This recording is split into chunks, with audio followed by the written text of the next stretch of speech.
Jen Jump. I am in the curriculum department here in Rockford Public Schools, and I'm super excited to welcome you here this morning. Thank you for taking the time out of your busy schedules to be here and learn a little bit more about iRead, and then just to be able to have some good conversations about what you're going to be doing with kids when you come into the schools. I want to just take a moment to introduce some other folks to you. Marcia Cisney is standing back here. And Amy Ekstrom is right here. They are both also with Rockford Public Schools. They're in the Parent and Community Empowerment Department. I have finally figured out their official job titles. It's taken me a year. And then we also have with us today Anna Kay, and Anna is the Director of Volunteer Center with the United Way. So welcome to them as well. Amy and I are going to be just talking to you about these things today. We're going to be talking about who we are, what the initiative of iRead is, and sharing kind of the vision and the plan of iRead with you, making certain that you are aware of all the policies and procedures, and finally talking about some success strategies. And we're going to actually go through some of the materials that we'll have at the schools for you to work with students so that you are really, really aware of what you can do to work with students the best. Just so you know, this presentation is, may I borrow your folder for just a moment, please? Is inside your folder.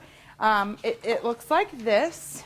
So you are able to go through the actual presentation with us if you choose. And if you wanted to take some notes, you may. You certainly don't have to, but it's there for you. So here's some just very basic policies and procedures. Lots of these seem like no-brainers and things you probably already know, but it's really important that we just let you know these are some of the policies and procedures of the iRead program. Volunteers must never be alone with the student. Now that's tricky because we're asking you to work one-on-one with the student, so certainly you're going to be with a student by yourself. But when we say alone, that means you should be in eye shot of an adult who works in the school. So if you are out in the hallway, you're in eye shot of the teacher in the classroom. Or if you're at Bayer, there's actually a room, but it's an open room. So any adult who walks by can see you. So things like there might be a room that's secluded and off to the, that nobody else has access to. We just encourage you to find a spot that is not secluded. Keeping all contact with students inside the school, which just means sharing your phone number and your address or asking students for those things and making contact outside of the school is not a good idea. Now that does not mean if you're walking through Walmart one afternoon and you see your little student that you have to hide behind the cat litter so you don't recognize them. In fact, one would hope that you would just take a moment and say, "Oh, hello, Billy," and make sure the parent knows who you are, because parents get stranger danger, as they should. And if you don't let parents know who you are, they're going to be like, "Why is this strange person talking to my kid?" So just take that initiative to say, "Hey, I'm their iRead volunteer.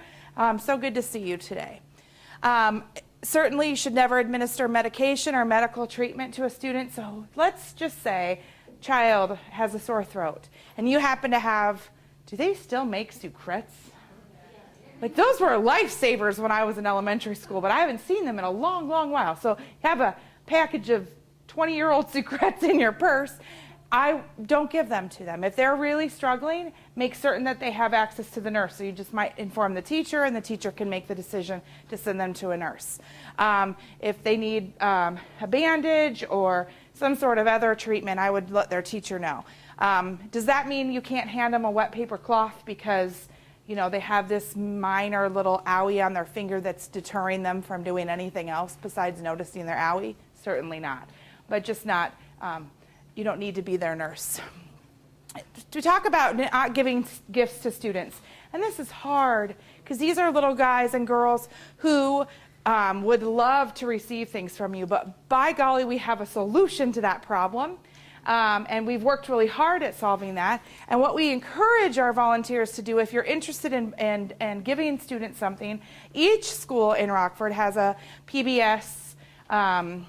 It's a behavior system that's intrinsic in the school, and they have like a school store or a reward system. So if you're interested in giving to something, give to that.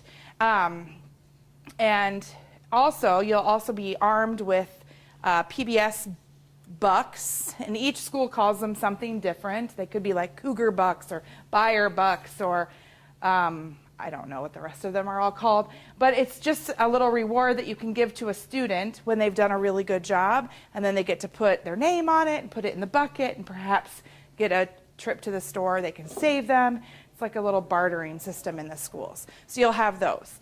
On a flip side, giving a sticker is a great option. Kids, for some reason, I don't know what it is, but kids love stickers.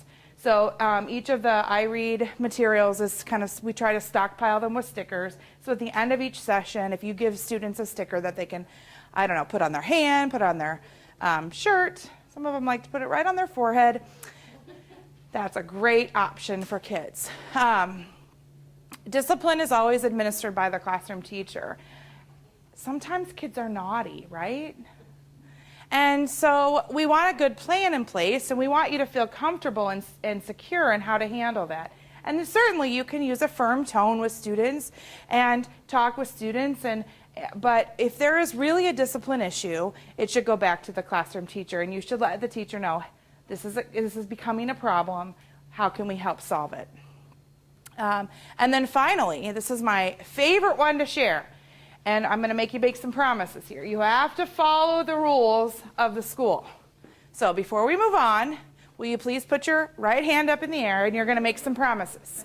So I'm going to say I, Jen Jump, because that's my name, but you have to say your name. All right, you ready? I, Jen Jump, promise not to run in the school. All right, see, we're good. You absolutely cannot run through the hallways of the school. It's against the rules. You got to follow the rules of the school. Moving on, this is a huge, huge component of what we are asking you to do, and that's confidentiality. And it is just so important that we respect the confidentiality of our students, their families, and their lives. And that means lots of things. Specifically that you're not discussing students with other people besides the teachers or support systems in the school that are appropriate. Now, I want to make it clear that that doesn't mean we don't want you going out and telling your friends about your awesome iRead experiences. We need you to. That's going to encourage people to join this effort and get people excited about coming into Rockford Public Schools. So we want you to share that. How do you do that without breaking confidentiality? Don't tell them their name. If you've got a really funny story about a student, about your student, tell that story. If you have this joyous moment and occasion about your student, we want people to know about that. We want to hear about that. Just don't use their name. If you have a concern about their safety, certainly you're not going to go tell your bridge club. You're going to talk to somebody in the school. So if you have a really true concern about a student, you either need to make direct contact with the classroom teacher, with the principal, or with somebody that is safe and that you trust. Oftentimes you'll have contact with the literacy leader, another person in the building, so you can make those contacts with those people in the building. So I said it, I already kind of jumped ahead about student safety. And then finally, any records of progress or communication should stay within the school. So please let teachers know how things are going if you wish.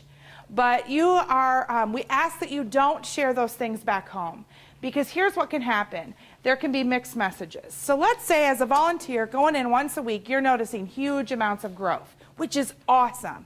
If we send that message home to parents, and then the teacher sends home the message of, wow, Billy is still really struggling, guess what happens to the parent? They get all mixed up. And truth be told, as important as what you do is, you don't have that full picture of the student. So share with the teacher how the student is doing, but certainly just keep that within the confines of the school. Sound fair? Any questions about confidentiality? You are an easy crew. It's the muffins. We should feed everyone muffins. How many of you know right now, hey, I want to have a good relationship with my student? You all do, right? And this seems so easy, but sometimes it's tricky. You're coming in to work with a 5-year-old. Sometimes 5-year-olds are just tricky little creatures. I own one. She's tricky.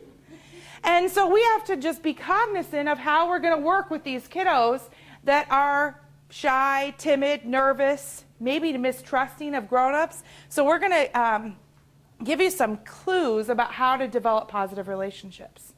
The first thing is just to take time to get to know them. As much as I'd love to say, hey, just jump on in and start working on letter sounds right away and just start No. Get to know them. Get to find out about them. Share a little bit about yourself, but find out about what they like. And take that time to build that relationship with the student. Tell them, hey, guess what? I'm here for a reason. I'm going to come visit you every week, all year long. And not only am I coming this year, but I'm coming next year too.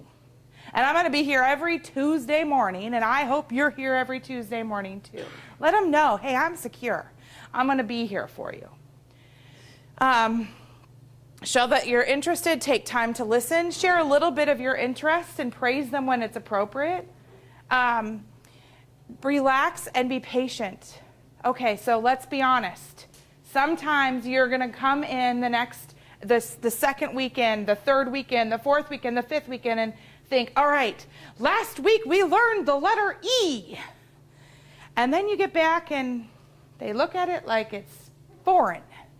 And you're like, what is wrong? But we just have to be patient. And remember, these are little people, and we are doing our very best, and we're supporting them and caring for them along the way. But sometimes we just have to be really patient with them. We want to establish trust. Kids want to be able to ask questions. Kids want to be able to make mistakes without ever feeling stupid. So even when they're trying and failing, we want to be positive and really excited for their efforts because we don't want to shut them down. All right. So here's some just like tricks of the trade. And some of them, again, are like, duh. But some of them I thought were pretty important. Don't just ask that a student understands what you're saying. Or don't assume that they know what you're saying. Because sometimes you're going to ask a question or tell them something, and they're not going to respond, and you're thinking they're just being naughty. But really, it's a matter of they don't get what you're talking about. So just don't assume that they know right away what you're talking about. We want to stay back away from asking rapid-fire questions. So asking question after question after question after question. What does that do to a poor kid? Makes them feel like they have to be on defense. And frankly, it stresses them out. We want to not force eye contact. Eye contact is really important to me. It's important to many of you. You know how I know? Because you're all staring at me. And I know it's not because I'm pretty. But here's the kicker. It's not important in everybody's household. Not in every culture is it important. So just because a student isn't looking at you doesn't mean they're being disrespectful. So don't force it. If they're participating and having a good time and they're looking at the table or somewhere else, don't force that upon them. It's okay. Hopefully they'll kind of catch the social clues and start making better eye contact. Speak slowly and deliberately. Be cautious about the words you choose so that you're not using words that are so difficult. But we also don't want to talk to them like they're two. So it's this fun little game we have to figure out what to say. I love this statement. Volume is not comprehension. Which means no matter how loud you get, if they don't understand it, they don't understand it. So if you show them, I'm going to do a little example because it's kind of funny. What letter is this? You can't answer me. You have to look at me like you have no idea what I'm saying. What letter is this? What letter is this? What letter is this? Yeah, it doesn't make a difference. They're not only do they not know this is the letter P, but they're scared of you. Take your time and be patient. We talked a little bit about that before. Focus on the student when they're talking. Kids want an ear. And I have 2 girls at home, and I'm a pretty darn good mama. But sometimes I don't get to listen to them like I want to because I'm busy and I have a job and I have all sorts of stuff. Kids don't get an ear of a grown-up very often. So give them that ear. Be that ear for them. Let them finish what they're saying. If they have a story to tell, we want to make a difference in these students' lives. We want to do something. But if they've got a story to tell and they are really passionate about it, that might be the connection that they need, more so than they need to know the letter P at that moment. Ask open-ended questions. Here's another funny one that's a little tricky for us as grown-ups. Stop yourself from one-upping. So we've got students who have a great thing to tell you. And sometimes as adults, our first reaction is, oh yeah, I did that too. Or, oh yeah, that reminds me of the time Guess what? They're 5. They don't care. They don't want to know anything about, no, they want to know a little bit about you, but really what they want is to know you care about them. And they don't care if you went to Switzerland this summer because they didn't go to Switzerland this summer. They want to tell you they went to Magic Waters this summer, and they want you to be excited for them. And finally, be non-judgmental. There is no family that is exactly like your family. There is no childhood that will be just like your childhood. They're all different. And so we just want to be very aware that we're going to work with lots of different kinds of students, and we just want to not judge where they are and where they're coming from. Hi everyone, I'm Amy Ekstrom. I work in the Parent and Community Empowerment Department. And pretty much what my role is with the IRA program or with the district is I process all of the volunteer background checks for everyone. I place volunteers in their schools, also with the assistance of others in our department. And I also assist and support the volunteer coordinators in your building. At this time, I would like to ask all of the volunteer coordinators that are here to please stand up, introduce yourself, and tell us what school you are at. I'm Becky Evans. I'm from Lewis Lemon. I'm Becky Martin, and I am at Westview. And I'm Kathy Adams, the buyer, and I need to see Christy Crowley and Debbie Beckett, please, before you leave. I'm Gail Riley. I'm the coordinator at Westview, and I've met a lot of you as you came in, but I need to see you after the meeting also. Thank you very much for doing that, ladies.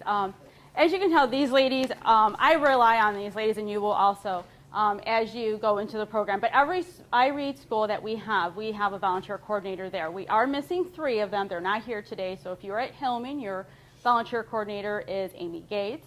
If you are at King, your volunteer coordinator is Ruth Swanson. And I'm trying to think, I'm missing one. Oh, and then at Lathrop, your volunteer coordinator is Faye Marcus. So those are your coordinators. The role of the coordinators is to provide support to the school as well as to all of you. So if there's any time that you are in need of assistance, whether it's you're looking for something in the materials bin area here at the school and you can't find it, you can ask your volunteer coordinator. She just happens to be there. If you're having a problem with maybe with a student you're working with and you just need some extra tips or anything like that, your volunteer coordinator is there to assist you with that. But we always want you to go to the teacher first, but your volunteer coordinator is there to assist you with all of that as well. Communication is going to be huge. Your volunteer coordinators probably already sent you a lot of information regarding any scheduling information. We know right now that they are working on schedules with the literacy leaders in every building. So they will be contacting you, letting you know about the times that are available. They just already told you that they're going to need to see you after the meeting or after the training. So, as well as they're going to be working very closely with the secretaries in the building. Why? Because throughout the year we have a lot of special events that are happening, as well as field trips that students are going on, any bus safety drills and training dates. So they will be sharing that information with you from time to time. So that's one of the things that our coordinators are going to be doing with all of you. Scheduling, I already talked about that. Inventory of the materials. As you can see, we have a lot of materials here. And if one of the things that you're going to be working with is the backpacks. In these backpacks are materials. In the chance that there is something that is missing, just contact your volunteer coordinator and they will do their best to find the item, or contact me and I'll make sure to get the replacement item there for you. But all of the kindergarten, and this is all of you, you will be working with or out of the red backpacks, because we did go to backpacks this year. Okay. Open houses are going to be coming up very quickly here. Actually, at the week of September 30th, you all should have received an open house invitation. The time that's listed is the time that we would like for you to arrive. And the reason we're asking you to arrive at that time is because we want to be able to take you on a tour of the building, have an opportunity to kind of go over some of the, take it to the office, have you sign in, or show you where you sign in, where you sign out, show you where all of the materials are located. And then afterwards, you're going to have an opportunity to meet the teachers at your schools that you may be working with as well. So please be sure, if you're not sure which school you're at, please see me after the training. But we will be having open houses at all the different schools. So, Before we move on, I just want to share 2 little pieces of information with you. Number 1, this is the 3rd year that iRead has been around, and that's just incredible. And I'm going to have to get some verification on numbers from Anna. Anna, how many volunteers do we have in Rockford Public Schools right now? 250. In the whole program. Yeah, about 150. 153 right here in Rockford Public Schools. So let's just give yourselves a little clap, round of applause for dedicating time. It just means so much to me to have you all sitting here saying, hey, I believe in kids enough to give up a week of my time every week to be with them. I get paid to do that. But you all are taking time out of your day, out of your life, out of your lives, out of your busy schedules to make this work for kids. And that's just incredible. So I want to ease your fear a little. So you're going to hopefully get to attend the open house. But after open house, you're going to go to this school you have only visited probably once. And you're going to arrive on your first day to meet your student for the first time, probably feeling a little bit nervous, right? Or maybe not, but I would be. And so here's some suggestions for your first day. You want to arrive early. Tricky thing about schools, all of our schools are buzzer-proofed, grown-up proofed. I don't know what to call it, but you've got to walk up to the front door. You have to push the buzzer. It doesn't make noise, so don't panic when you hear nothing. Chances are somebody will say to you, may I help you? Or, what do you want? No. May I help you, hopefully, something similar to that. And then you would just say into the speakerphone, so you kind of feel like you're talking to no one, I'm an iRead volunteer, and they'll say, oh, come on in. And then you have to hear this it's a noise that sounds like this. And you open the door. Now, there are some tricky schools, so do not be embarrassed if you pull the wrong door and they have to say, other door, please. And you're like, oh, yeah, thanks. Because there's always one door that works and one door that doesn't. So you're going to be wearing your name tag. Most of you have them. I know some of you don't yet, but you will get an iRead lanyard, a United Way lanyard, and your name tag. You're wearing your name tag, walking into the office and just remind, I'm here for iRead. And then you get to go through the process of signing in twice. Because you're going to sign in on the iRead binder, which Marcia just explained to you, that we really think that's an important step. But you've also got to sign into the visitors sign in. And that's so that the school knows everybody that's in the building. So there are 2 different places to sign in.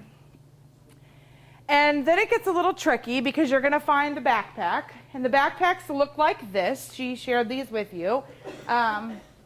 You're going to find the backpack, and then you're going to get to the place you're headed, to the classroom, to pick up a student. And you're going to go to the classroom. Maybe you've met the teacher quickly in passing at the open house, and maybe not. You're going to say, I'm here to see my student. And different schools will have different processes. The secretary might walk with you. A literacy leader might take you. The principal might take you. Or it might be that it's in a big transitional time, and they're going to say, the classroom is 3 doors to the left. Are you feeling good to go by yourself? And you'll go, okay. And then you'll get to meet your student for the very first time. So you're sitting there now with this new student who you've never met before, and they look either really, really excited to meet you or really, really scared because they're sitting in, you're looking at them, they're looking at you thinking, now what do you want from me? So we want to keep it really easy, and we want to do some really basic stuff that first day. Very simple. So first thing, of course, you want to introduce yourself. Got to choose what you want them to call you. It can be Miss Jen, Mrs. Jump, whatever you choose. Just know what you want them to call you and introduce yourself. This is my name, and then you can say, what do you want me to call you? Because although the teacher might have their name Charles, for example, written down, perhaps they want to be called Charlie. So you're going to find out what they want to be called. And then you get to try to figure out where they're at and what they want to do and what they enjoy. So you might take out of your backpack a whiteboard and dun, dun, dun, dun, a whiteboard marker. Of course, this one's not open because they're so new. They're not even open. How exciting is that? Brand spanking new. And just because I'm not really sure what to do, I might just say, you know what, I'm going to write my name on this whiteboard, all right? All right, here's my name. And then I might just say, do you know any of the letters in my name? I don't know what this student knows. They might know letters, they might not. If they look at you like I have no clue what you're talking about, lady or gentleman, you would say, oh, these are the letters of my name, J-E-N. Let me show you how to write your name because you're going to figure it out. And now I might write their name. I might say, let's play a game. I'm going to play I Spy. I spy an apple. Do you see an apple? Because maybe there's an apple hanging on the wall. I see an eraser. Do you see an eraser? So you can just play a very easy I Spy game. You could play a rhyming game. Some of the other things I said is you could share a book with them. Let's say you know a cute little finger play or a song or something. You could do that with the student for that first time. So there are lots of things, but that first day you want to keep it pretty simple just to get to know them and let them feel safe with you. So now you've gotten through your first day, and here you get to hear me lecture just a teeny little bit because I'm really passionate about this part. We are asking a very strong commitment of you. It's a big commitment. It is a weekly commitment. It is a commitment that lasts hopefully beyond this year. Now, certainly things are going to come up. People move or people get ill. Those things happen. But for the most part, we're asking you to make a really big commitment to be consistent with your time. If you tell your iRead students, I'm going to be here every Tuesday morning, you need to be there every Tuesday morning because the child depends on you. And we're asking you that you call the school and let them know if you're going to be late or not going to be there for the day. Make sure you check in each time and sign in and out of the office. Moving beyond that, okay. We already said all that. Yep, that's all repetitive. I want to just share this with you. Sometimes you are going to have this exciting event in your life that you're going to be gone for 3 weeks. And we are jealous and encourage you to send extra plane tickets our way. Beyond that, however, those things are important. Here's how to solve the problem for the kiddo. I'm not going to be here for 3 weeks, my little friend. But the 4th week, I will be right back here. Let me show you that on the calendar. I'm going to be gone, gone, gone, back. And when I come back, we're going to play your favorite game. We're going to do your favorite activity. Remember that fun magnet activity you really love? We're going to do that the whole time when I get back. So that they just know. They just want consistency. So just give them that opportunity to have consistency from you. Any questions about the commitment or anything we've talked about thus far? Yes. 2 questions. What if you can't, something comes up on a day you can you switch it that week and say, I can do that here on a Thursday instead? This is a great question, and I'm going to repeat it. The question is, if, say, something happens and you're supposed to be there Tuesday, you can't go on Tuesday, can you swap it? And that is an easy to not answer question. Yes, you can. But you've got to do some communicating with the teacher and maybe the volunteer coordinator. Not the volunteer coordinator, but the teacher. Okay. I'm getting feedback from the audience. Just talk to the teacher. And you're going to find out pretty quickly. Sometimes it's going to work smooth for a teacher to be able to swap. And sometimes you ask, can I come on Thursday morning? And they're like, oh, that's when we go to the blah, blah, blah, and the blah, blah, blah. Okay, never mind. I'll just see them next week. So I think it's a fair thing just to quickly have a conversation with the teacher. Good question. Some teachers might say, can you come Thursday and Friday too? And your other question, please. Oh, when the time is up, are we supposed to keep an eye on the time or is somebody coming to get us? you keep an eye on that time for us and just help get the student back to their classroom. Good question. Yep. 20, 25 minutes. It's about long enough for a 5-year-old, quite frankly. You will the first few weeks especially probably they'll feel more like 2 hours because it's hard. 5-year-olds sit still for 5 minutes. It's the way of the world. So I just want to talk with you a little bit about the plan. So you're going to have these students for about 20 minutes, and we kind of ask you to divide it into 2 different sections. And these are not in stone. I always tell people, if I say 5 to 10 minutes and it ends up lasting 11 minutes, I promise you the backpack will not combust. Nobody will ever know the difference even. But these are just some guidelines for you to help you feel more comfortable. So you have 5 to 10 minutes of reading time. And I want to share with you some things that you have access to in all of the materials. So one of the things you have access to are these big books. Each school has these big books. They come in a thing like this. This one's called Alphabet at the Store and at the school and at home. These were underutilized resources last year, but I think they're pretty fantastic. First of all, kids love big books. 5-year-olds think big books are the coolest thing ever. And guess what? They never get to touch them because they sit on their teacher's easel. And they might get to touch them like with their finger just barely or with the pointer, but they never get to hold them in their hot little hands. And by golly, they'd be super excited. So you have some books like this, but you also have boxes and boxes of books. Boxes of books that look like this. You have books in a place like this. You'll also have an entire tub of books. So we encourage you to spend the first few minutes every time you're with students to read with them. Now, they're 5. Do you think they read by themselves? Shake your head yes or no at me. Not very often. They don't. But there are lots of things you can do to get them engaged in reading. First of all, don't choose the most boring book in the bin. Find out what they like and try to find something that they would enjoy reading about. But then just be really exciting and interactive.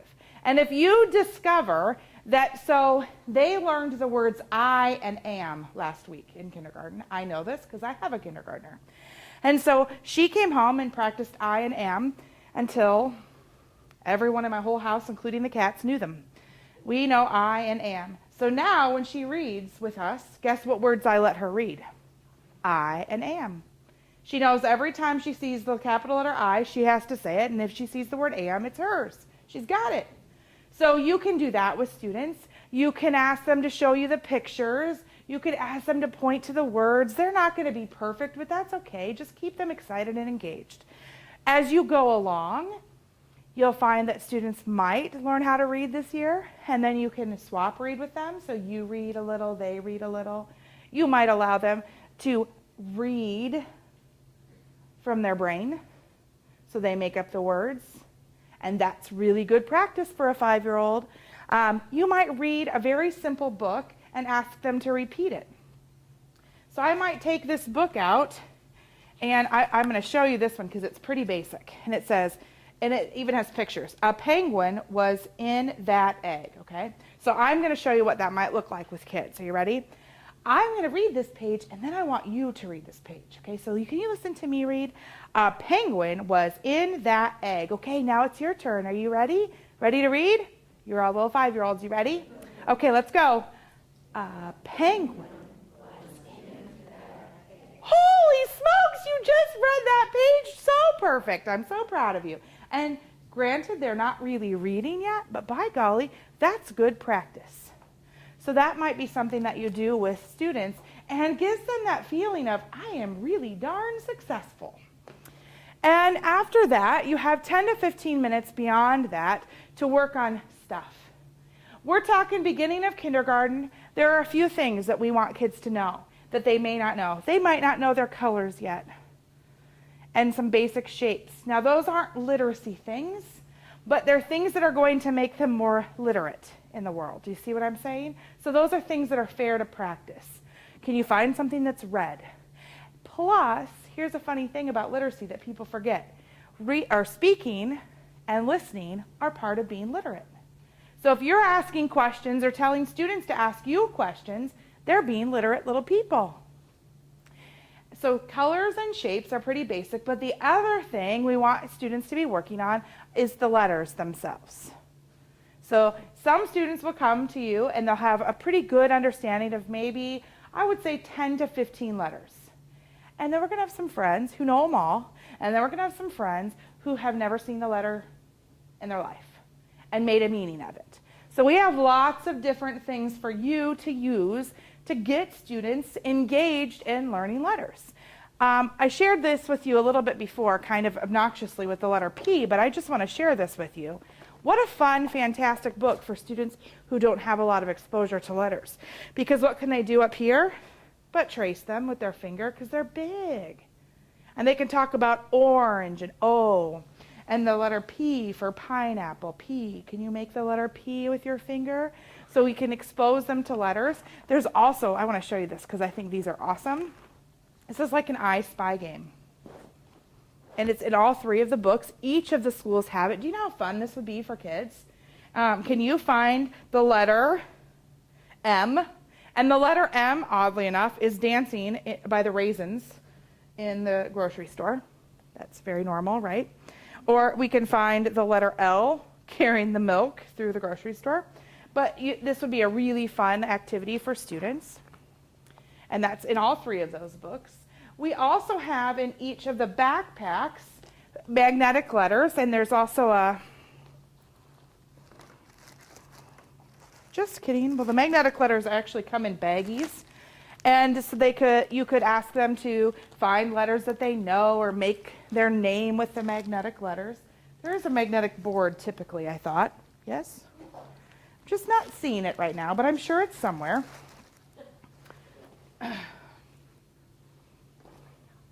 Oh, look how smart she is. It's right here. So this is just a magnetic board that they can put the letters on. We also have this fantastic, and I also just found my muffin. Yay! Right? This fantastic board that kids love. And obviously our volunteer coordinators think it's the greatest thing ever. They love it. They love it so much that last year as we were sorting this stuff, my daughter found it, and then I had to go buy one. But they get to drag letters. That was horrible sounding on the video, I'm sure. But you could say, can you find the letter for your name? Jen, can you find the letter J? And then they have to go through and find the letter J and drag it up. So this is just a really simple, fun activity for letter learning. We also have a great box, and it looks like this on the top, of alphabet sound cards. But they're fantastic because they're real pictures. And so I'll get one out for you. And we could just show them. Of course, the first 5 are blank. So we can show them this. Not that one, because that was a picture of an anchor and I didn't know what it was. This is a picture of ants. And you could ask them, what letter do you think ant starts with? And you could just play that, do those kinds of activities with them. So that's another activity. We also have several different examples of these types of wipe-off boards that have a letter, and then students can write on the wipe-off boards and can be with a whiteboard marker, and then can be wiped off with tissue or a sock. And there are also these that are in here. Again, pretty fantastic. Here's the letter N. These go with that Alpha Buddies kit. And then on the other side, it has all these pictures. I love this activity. So let's say the kid is working on the letter N. So now I can say, listen to all these words: nail, necklace, needle, nest, nose, and nuts. So here they hear that same sound over and over, and now they can go find all of those different things. Here's the nail and the nest and the necklace. So very fun, engaging activity for kids. There are also, I love these too, if they're starting to work on some words. These are actually words in here. So a sight word that they might learn is the word is, but these are tactile. I personally enjoy playing with them because they're bumpy and they can trace them. But even if they're not ready to learn words, we could certainly say, what letters do you know? Do you know any of these letters? Okay, this is the letter I. Can you trace it? I, S. Let's see. We also have activities such as picture cards and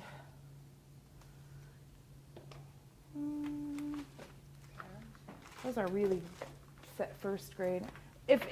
We have some really simple activities that look like this on cookie sheets, and these are important for students who are really struggling or that you might be struggling to make connections with, because these are things where students could match or make patterns, and you can just then have conversations. So this is much more simple than many of these activities, but might be something that makes students feel really safe and comfortable with you, so you could use these activities just to build relationships.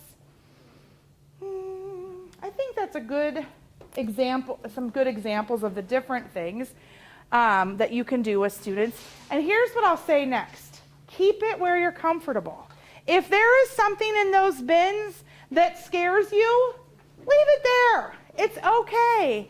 And your job isn't to teach students everything they need to know in kindergarten, because they have a teacher to do that. Your job is to enrich their experiences in school and to develop those comfortable and safe relationships with an adult who encourages them to love to do stuff with reading.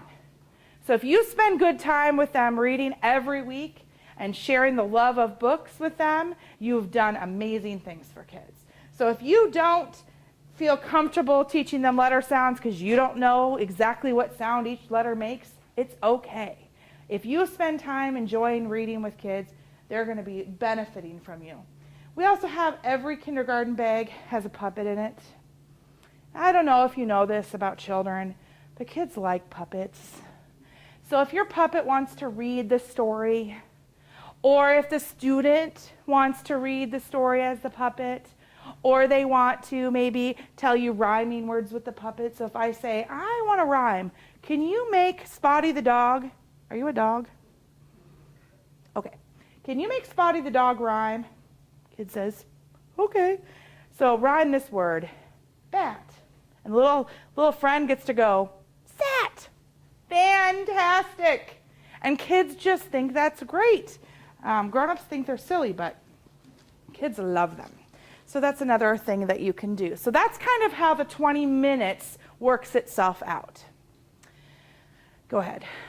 So I think we've talked about letter names and letter sounds, things with rhyming. Sight words is something that kids are going to get as time goes on, maybe not at the beginning of the school year. We want kids to write. We have opportunities for kids to write with the wipe-off boards. Also with these wipe-off boards, there's also in every single backpack a whole slew of paper. And our job, remember this, our job isn't to teach them that handwriting has to be perfect.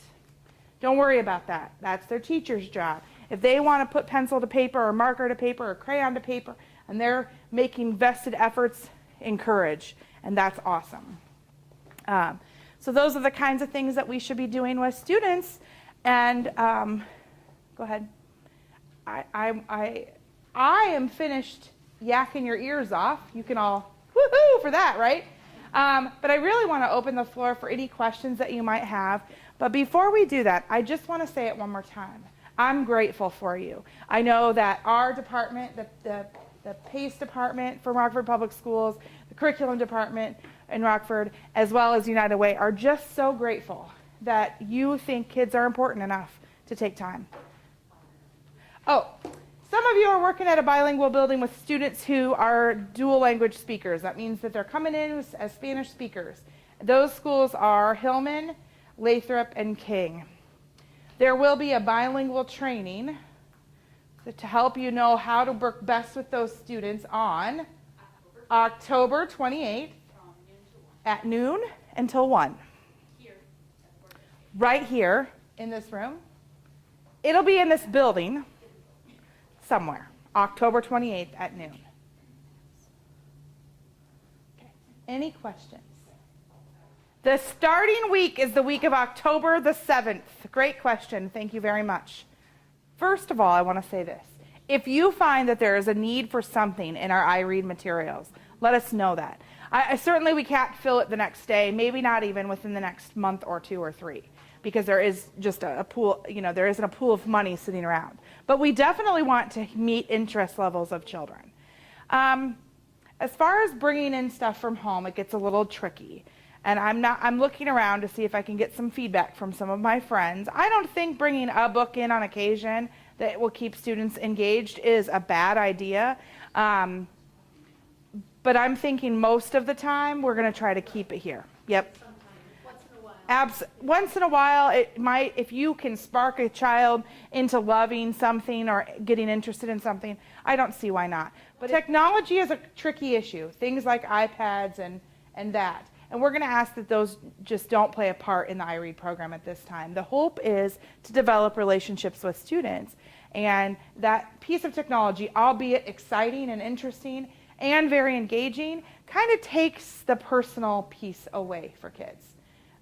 So we're going to ask that those things just not be part of the iRead program. But frankly, we just can't let you know if your student isn't there for the day. If they are sick or they had to go home or something. It's just not feasible to let you know. So you kind of have two options. If you go and your student is not there for whatever the reason, you have two choices. You can either choose to work with another student if you want. If you're not comfortable, you can pick up, if you work with 2 students, you can work with your other student. And if that doesn't work, if both students aren't there, you can choose to just go and come back the next week. And it's really unfortunate when that happens. I like to think if you really pump up Tuesday mornings or whatever it is that you're there, kids will be there on those days because they're ready to see you and work with you. And, teachers are going to have different levels of communication with you. Some of you will find that you and your teacher, I just was listening to a volunteer share that she ran into the teacher at a store. I don't remember where they ran into each other and ended up having coffee together. That's wonderful. That's maybe not going to happen with every one of you and the teacher that you're working with. Some of you might have long conversations with your teacher. Some teachers might just thank you and carry on. But we're working really hard to create an environment where teachers feel comfortable talking with you and making suggestions to you in different ways. Yep. One of the things you'll find in your school is what we call a pacing guide. That's teacher talk. But what that really does for you is tells you, remember I told you earlier that my daughter last week, her words of the week were I and am? That's pretty consistent throughout Rockford. So what we have is this sheet that will tell you this week, students' letters of the week are blah, blah, blah, blah, blah, blah, blah, and their words of the week are I and am, and maybe that they're working on something else. So it'll give you some ideas about what they're working on. But again, if that's not where your comfort level is, if you look at that and it means nothing to you, you can move on and do what you feel comfortable with. That's okay too. But we know we have some great teachers in the room who also like to know that stuff, or some of you who might feel really comfortable with it. So we want to give those options. We hope you have a great first few weeks, and we'll see you again in December at the chat session. Thank you.